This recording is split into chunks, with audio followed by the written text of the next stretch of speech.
Hello, so for my chapter 1 video exploration, I decided to research cognitive psychology and more specifically Urban Ebbinghaus's contributions to cognitive psychology. As a result, I went to my Google search engine and I just typed in Urban Ebbinghaus's cognitive psychology, and from there I found an article on Quartz about his forgetting curve. And what the forgetting curve is, it's a diagram that describes basically how long we're able to retain information over a period of time.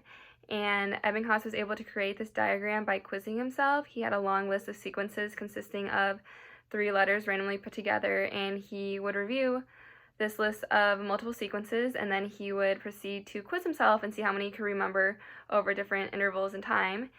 And as a result, he was able to create the curve. And some interesting characteristics of the curve is that it starts off with a drastic decrease, and that's basically just because Ebbinghaus realized that he really couldn't retain that much information.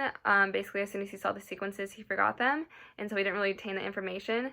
However, after the drastic decrease, there is a leveling off stage, and so even though Ebbinghaus couldn't remember a lot of the sequences, the few that he did remember, he was able to retain for a long time, and even days after the experiment.